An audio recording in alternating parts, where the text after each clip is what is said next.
3 बच्चे आ गए हैं।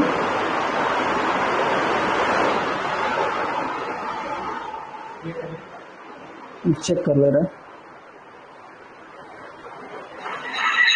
जय हिंद, जय हिंद। एक मिनट, स्क्रीन फ्लक्चुएट कर रहा है, थोड़ा अरेंज करो।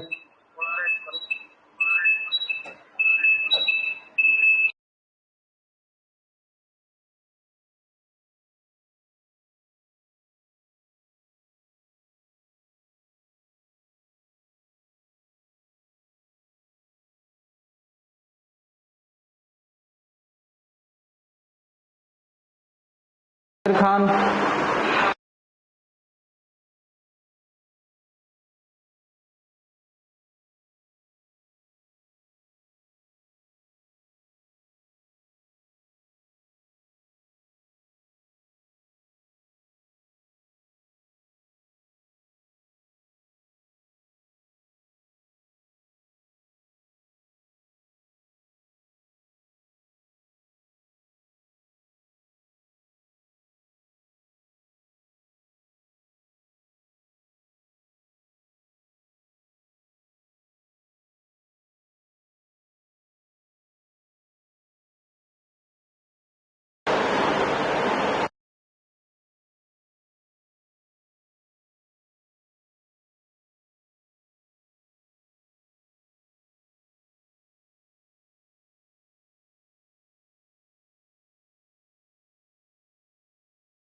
कमेंट करने लगे क्या वो?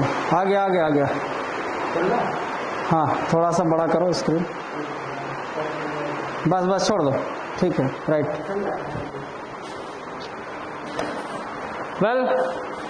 Welcome back. मेरे ख्याल से सब कुछ सही है, स्क्रीन और साउंड बताना मुझे। आज की क्लास हीट से स्टार्ट करने जा रहे हैं। सबसे पहले हम, ठीक है शिवम सिंह, आप सबसे पहले ये जान लीजिए अपने सिलेबस के बारे में। तो आज चूंकि पहला दिन है हमारा, तो एयरफोर्स की फिजिक्स और मैथ्स, इवन जब मैंने स्टार्ट किया था, I am just MSc also from the physics and math both, तो दोनों से किया है। तो इसमें मैं क्लासेस इनिशियली काफी दिनों से मैं ले रहा था, but when ever just need that one, तो बहुत ज्यादा रस हो जाता है, बहुत ज्यादा अगर मैं बिजी रहता हूं तो उसको नहीं लेता हूं। अदरवाइज फिजिक्स की क्लासेस भी रेगुलरली मैंने ली हैं कोचिंग्स में। तो हीट और लाइट और साउंड और आपका मॉडर्न फिजिक्स, मैकेनिक्स, ये जो पोर्शंस हैं बहुत ज्यादा इंपॉर्टेंट है। सबसे पहले हम तो अपने देखेंगे यहाँ पे कि जो एयरफोर्स में है उसमें सिलेबस क्या है, क्वेश्चन किस ढंग के आने हैं, और उस क्वेश्चन को हमको हैंडल कैसे करना है, उन क्वेश्चन को हमको देखना कैसे है, कैसे हम इजिली उन क्वेश्चंस को कर सकते हैं। तो शर्त फिर से वही आ गई बेटा, सबसे पहली चीज है कि समय आपके पास बहुत कम है। तो इवन यहां पर भी आपको क्या करना है, यहां पर भी आपके पास काफी कम समय है, 1 मिनट के अंदर ही आपको क्वेश्चन को करना है।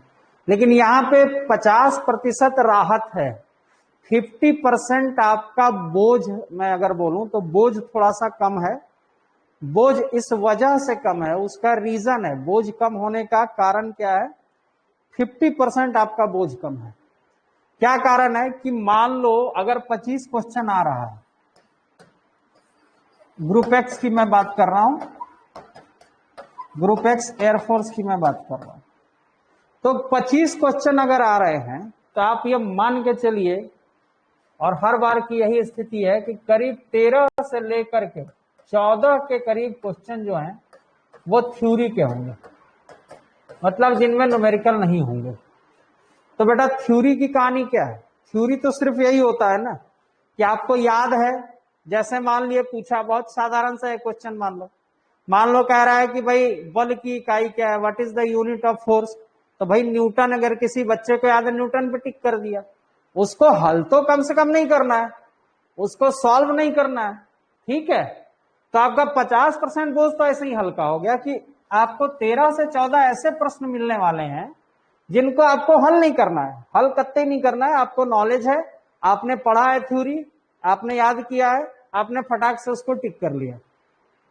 केवल आपके 10 से 12 ही ऐसे क्वेश्चन होंगे, या कभी कभी इससे भी कम हो जाता है, जो कि न्यूमेरिकल होते हैं। अब न्यूमेरिकल में ही तो आपको थोड़ी सी मेहनत करनी है, क्योंकि न्यूमेरिकल को डायरेक्ट तो टिक करोगे नहीं, न्यूमेरिकल को पहले हल करोगे तब तो तुम टिक करोगे।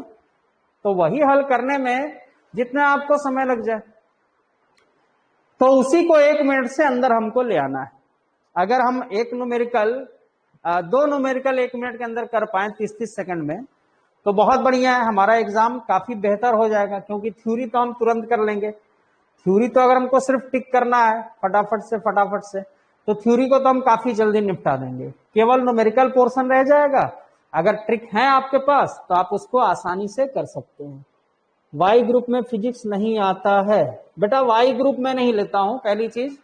वाई ग्रुप के जो टीचर आएंगे वो आपको डिटेल बताएंगे। वैसे वाई ग्रुप में आपका जीएस पोर्शन आता है, जनरल साइंस, इसमें फिजिक्स के काफी कम क्वेश्चन होते हैं। मेन पार्ट आपका फिजिक्स नहीं होता है, मेन पार्ट आपका एयरफोर्स ग्रुप एक्स में फिजिक्स होता है, जो कि 25 क्वेश्चन का आता है। आप मानिए इस चीज को, आपका मैथ के साथ साथ ये जरूरी है, 25 क्वेश्चन आपके मैथ के होंगे, 25 फिजिक्स के होंगे, 20 आपके इंग्लिश के होंगे।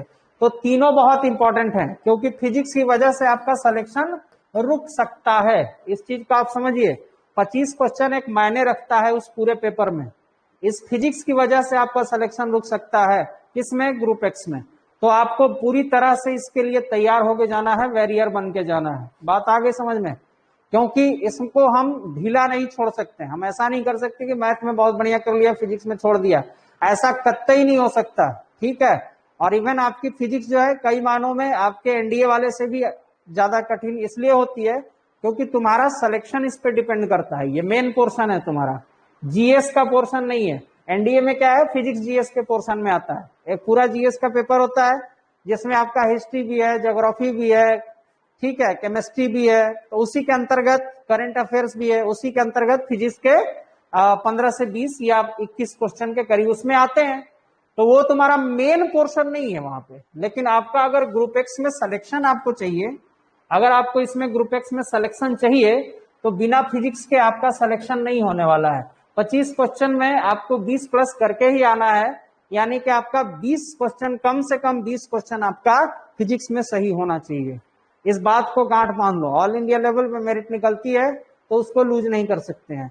20 या 20 प्लस आपने कर किया है तो आपका सिलेक्शन कहीं नहीं गया है। 20 या 20 प्लस में आप थोड़ा सा रिलैक्स पे रहोगे, ठीक। तो एक इंपॉर्टेंट पोर्शन है। तो सबसे पहले तो हम इसको बांटेंगे कि कितने भाग में बांट करके पढ़ना है। तो टोटल 7 भाग में बांटा है फिजिक्स को। ये पूरी जो सीरीज मैं लिख रहा हूं इसी सीरीज में मैं पढ़ाता हूं, ठीक है। तो पहला जो है, पहला है हीट,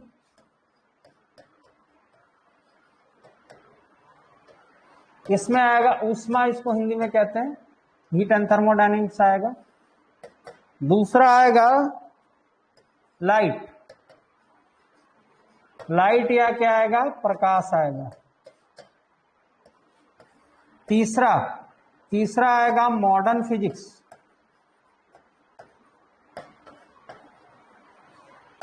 मॉडर्न फिजिक्स आएगा। मॉडर्न फिजिक्स यानी कि आधुनिक भौतिकी आएगा। चौथा आपका अंतर्गत आता है इलेक्ट्रिक, इलेक्ट्रिक यानी कि विद्युत आएगा। पांचवा आपका आएगा मैग्नेटिज्म, मैग्नेटिज्म यानी कि चुंबकत्व, मैग्नेटिज्म यानी चुंबकत्व आएगा। छठवां आपका आएगा साउंड, साउंड यानी ध्वनि आएगा। और सातवां आपका आएगा मैकेनिक्स, जो सबसे मेजर पोर्शन है। मैकेनिक्स यानी कि यांत्रिकी, यांत्रिकी में ही आप न्यूटन का नियम ये सब पढ़ते हैं। तो ये इतना आपका पूरा है, ये 7 पार्ट में फिजिक्स पूरा बांटा गया है। इसमें आपका 11 12 दोनों का फिजिक्स आएगा, क्लास 11 आप प्लस का क्लास 12, दोनों की पूरी फिजिक्स इसके अंतर्गत आ जाएगी, कुछ भी छूटेगा नहीं। आप मिला करके देख लो, इतने के अंतर्गत, इन्हीं सेक्शन के अंतर्गत पूरा 11 12 आता है, कुछ भी नहीं छूटने वाला है। आप देख लीजिएगा, 12th के भी सारे पोर्शन इसमें है और 11th के भी सारे पोर्शन इसमें है, ठीक है। तो सब कुछ इसके अंतर्गत आ जाएगा इन 7 सेक्शन में। इन्हीं 7 सेक्शन को बेटा क्लियर करना है। और जाहिर सी बात है, बहुत सिंपल सा कैलकुलेशन में बता दे रहा हूं, बहुत साधारण कैलकुलेशन है। कैलकुलेशन क्या है, कैलकुलेशन आप समझ लीजिए, 7 गुणा 3 7 त्रिक 21 और 7 चौक 28, बस यही आपका कैलकुलेशन है। 7 3 जा 21 और 7 4 जा 28, यही आपका मेन कैलकुलेशन है। 21 और 28 यानी 21 28 यानी कि 25 इसी के बीच में आएगा बेटा, 25 क्वेश्चन तो इसी के बीच में आएगा ना। यानी कहने का मतलब है कि सारे चैप्टर्स में से हो सकता है किसी से में से 3 लिया, 4 लिया, 3 लिया, 4 लिया, 3 लिया, 2 लिया, 4 लिया, 6 लिया, ऐसे करके एवरेज मिला करके आपका वो पूरा बनता है। यानी कि सारे सेक्शन से मिनिमम आपका 3 क्वेश्चन तो रहेगा ही रहेगा। बाकी हो सकता है मैकेनिक्स वगैरह थोड़े बड़े हैं तो ये बढ़ा करके कभी 8-10 के करीब क्वेश्चन दे देता है। बाकी सब में से वही 3-4 ऐसे करके कुछ देता है, हर साल यही करता है। तो सारे सेक्शन में मिनिमम तो आपको 3 क्वेश्चन की तो लड़ाई है ही। सारे चैप्टर्स में से मिनिमम आपको 3 क्वेश्चन की लड़ाई तो है ही। हो सकता है उसमें थोड़ा सा और वृद्धि हो जाए, 4 हो जाए या 5 हो जाए, तो फिर किसी और में से कम कर देगा। जैसे मान लो किसी ईयर आपका इलेक्ट्रिक में से उसने 5 क्वेश्चन को चुना है, तो भाई साउंड में से क्वेश्चन कम कर देगा, साउंड में 2 ही क्वेश्चन फिर देगा। तो ऐसा ही आपको करेगा। ऐसा करते ही नहीं है कि किसी एक सेक्शन से 10 क्वेश्चन ले ले, तो फिर बैलेंस ही पूरा बिगड़ जाएगा, 25 क्वेश्चन बन ही नहीं पाएगा। पूरे बैलेंस पे ही तो चाहिए, सारे चैप्टर्स बिगड़ जाएंगे, वहां पे पूरा बैलेंस खत्म हो जाएगा। तो कभी भी ऐसा नहीं होगा कि एक ही चैप्टर से 10 या 15 क्वेश्चन आ जाएं, ऐसा कतई ही नहीं होने वाला है। मैक्सिमम मैकेनिक्स की अगर हम बात करें तो मैकेनिक्स से थोड़े से ज्यादा आते हैं, फिर भी आप यकीन मानो यहां से आपको 8 से 10 ही क्वेश्चन आपको मिलने हैं मैकेनिक्स के, इससे ज्यादा नहीं जाएगा। बाकी आपका 2-2 3-3 4-4 सब में से लेकर के आपसे पूछा जाएगा। तो मेरे ख्याल से बात आ गई होगी समझ में, ठीक है। तो वेटेजेस हमको समझ में आ गया कि कैसा हमें चलना है, किस तरह से हमें चलना है।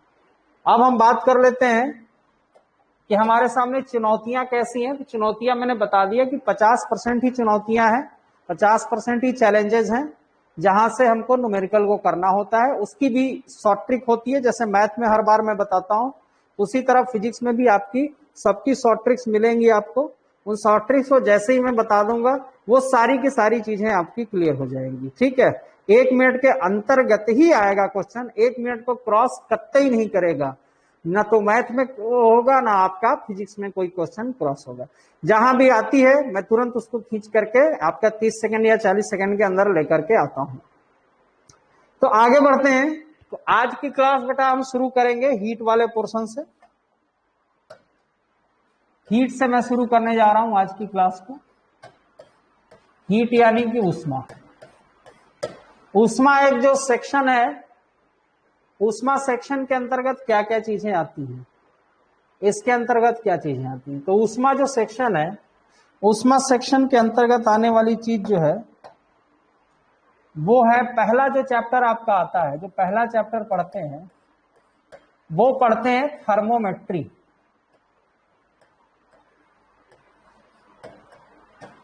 थर्मोमेट्री, थर्मोमेट्री को हिंदी में कहते हैं ताप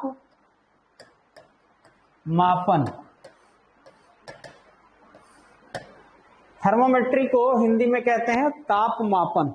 ठीक है, यानी कि सिंपल सी बात है कि जब हम टेम्परेचर को मेजर कर रहे होते हैं तो वो सारी पढ़ाई किसके अंतर्गत आएगी, वो थर्मोमेट्री या तापमापन के अंतर्गत आपकी आती है। ठीक है, थर्म का मतलब होता है ताप और मेट्री का मतलब होता है मापन। तो ताप को जब हम मापते हैं तो उसको क्या कहते हैं, थर्मोमेट्री, यानी कि ताप का हम मापन कहते हैं थर्मोमेट्री का। ठीक है, अब आगे बढ़ते हैं। थर्मोमेट्री के अंतर्गत आने वाली क्या कौन सी चीजें हैं। देखो, सबसे पहले अगर हम इंटरमीडिएट की बात करें, जो बुक तुम लोग पढ़ते हो उसमें ज्यादातर रहता है कि आपको थर्मामीटर से संबंधित चीजें पूछी जाए। जैसे आपसे पूछेगा कि कौन सा गैसियस थर्मामीटर कैसे कार्य करता है, विस्तृत रूप से बताओ। पारा थर्मामीटर कैसे कार्य करता है, कोई लिक्विड थर्मामीटर है वो कैसे कार्य करता है, वो उसकी विस्तृत रूप से बताओ। यानी कि पूरा का पूरा फोकस किस पे रहता है, आपका रहता है थर्मामीटर के स्ट्रक्चर के बारे में बताने में। ये मैं बात कर रहा हूं क्लास 11th की। जो आप क्लास 11th में स्कूल में पढ़ते हैं उसमें ज्यादातर रहता है कि थर्मामीटर के स्ट्रक्चर के बारे में जानकारी चाहिए होती है, लेकिन यहां ऐसी बात नहीं है। यहां चूंकि ये ऑब्जेक्टिव क्वेश्चन इनको करना है तो उनको स्ट्रक्चर से तो कोई लेना देना है नहीं। स्ट्रक्चर से कोई मतलब नहीं है कि थर्मामीटर का स्ट्रक्चर कैसा है क्या है, उससे कोई खास लेना देना नहीं है। तो ज्यादातर इसमें बोलेगा क्या, कैसे क्वेश्चन होंगे जो कि आपसे किए जाएंगे।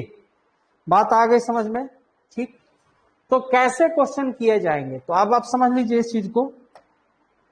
ज्यादातर जोड़ होगा चेंज करने में। चेंज क्या करने में, एक यूनिट से दूसरे यूनिट में चेंज करने में। ऐसा यूनिट 1 से यूनिट 2 में चेंज करने में आएगा। यानी कि अगर फॉरेनहाइट है तो उसको डिग्री सेल्सियस में कैसे बदलना है, डिग्री सेल्सियस को फॉरेनहाइट में कैसे बदलना है, केल्विन में कैसे बदलना है, ये सब जो रीडिंग आएगी उस रीडिंग में चेंज करने वाले क्वेश्चन तुम्हारे में सबसे ज्यादा पूछे जाते हैं। जैसे एक साधारण सा प्रश्न मैं पूछता हूं कि change 20 degree Celsius into Fahrenheit, 20 degree Celsius को फॉरेनहाइट में बदलो। 20 डिग्री सेल्सियस को किस में बदलना है, फॉरेनहाइट में बदलना है। ऐसे प्रश्न आपके सामने दिखेंगे, ऐसे ही प्रश्न आपके सामने मैक्सिमम इस चैप्टर से, पूरे चैप्टर से आपको दिखने वाले हैं। कुछ थोड़े से अलग होंगे वो मैं बताने वाला हूं, लेकिन इसी ढंग के क्वेश्चन आपको दिखने। चेंज पे ज्यादा ध्यान रहेगा, सबसे प्राइम ध्यान कहां रहेगा, बदलाव पे, कैसे यूनिट को बदलना है। ठीक है, अब चलिए शुरुआत करते हैं। तो सबसे पहले मैं यहां पे एक चार्ट बनाने जा रहा हूं। और इस चार्ट को जानने के बाद आपका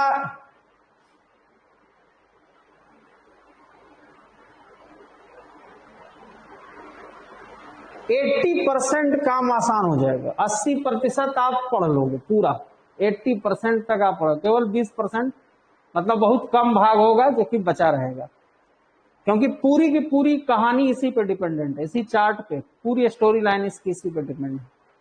तो इस चार्ट को समझ लेते हैं।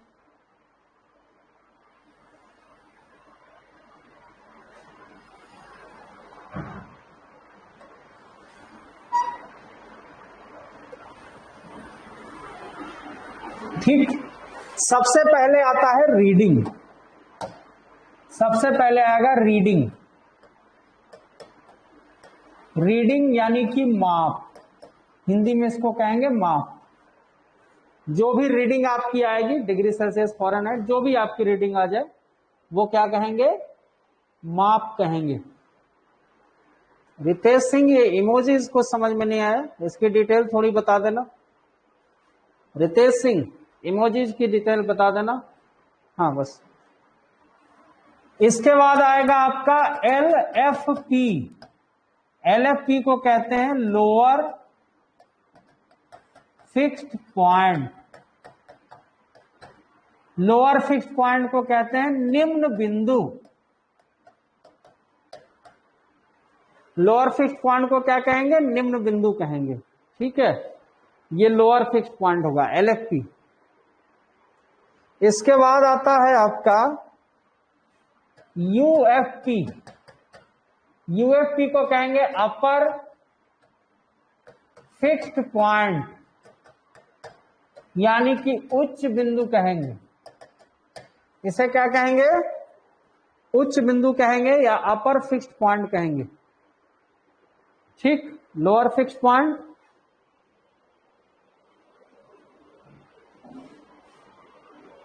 ट्रिक के बेटा वो बाद में बात हो जाएगी। ठीक है, अभी चलो ठीक है, पढ़ाई पे थोड़ा ध्यान दे दो। अपर फिक्स्ड पॉइंट, तो उच्च बिंदु या अपर फिक्स्ड पॉइंट।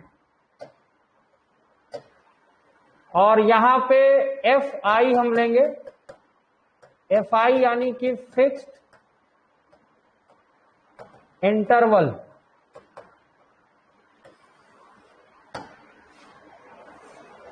FI यानी कि फिक्स्ड इंटरवल। ठीक है, तो फिक्स इंटरवल जो आपका होता है, इसको हम अंतराल कह सकते हैं। अंतराल कह सकते हैं। ठीक, रीडिंग क्या होगा? रीडिंग में कुछ रीडिंग्स आपको मालूम होंगी। सेल्सियस, ये रीडिंग इनके बारे में मालूम होगा। इनको सेल्सियस कहते हैं। डिग्री सेल्सियस यहां पे लगेगा, डिग्री लग जाएगा।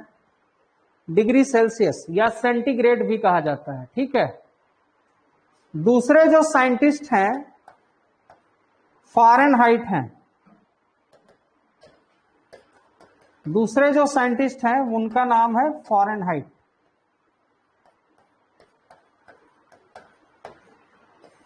फ़ारेनहाइट, ये डिग्री फ़ारेनहाइट लगेगा।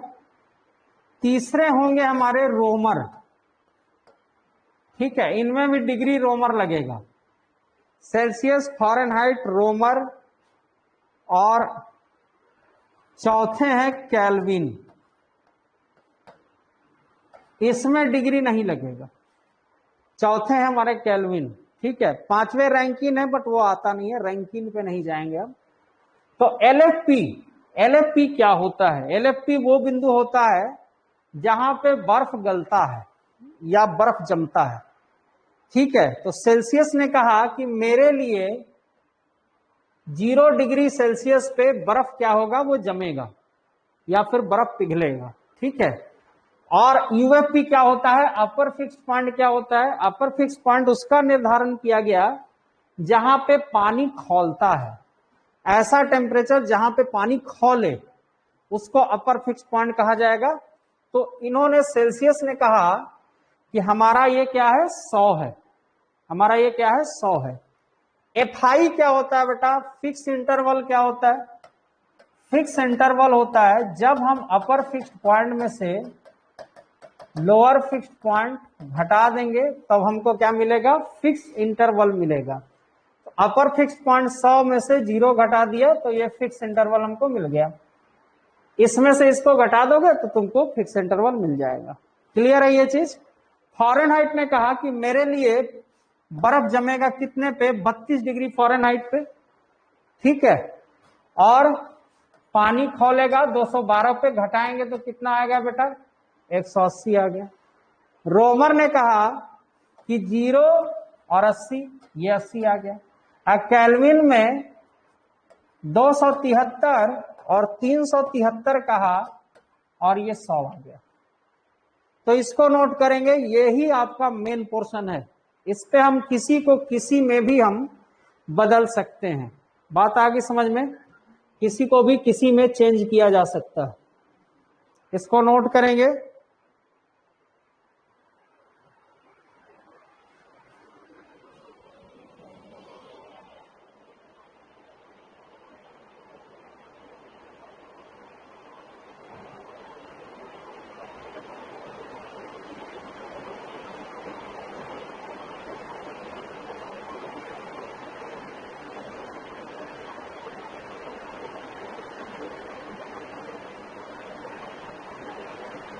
ठीक है, बहुत इंपॉर्टेंट है ये। अब चलिए, क्योंकि क्लासेस देर से शुरू हुई थी, थोड़ा सा समय अभाव है, तो आज एक इंट्रोडक्टरी क्लास थी छोटी सी। कल मैं इसी चार्ट से आगे बढ़ाऊंगा और इसमें हम देखेंगे कि इस चार्ट का उपयोग करके हम क्वेश्चन को कितने आसानी से कर सकते हैं, कितने इजीली क्वेश्चन हमारे सामने आएंगे और उनको हम बहुत आसानी से कर सकते हैं। ठीक है, जय हिंद।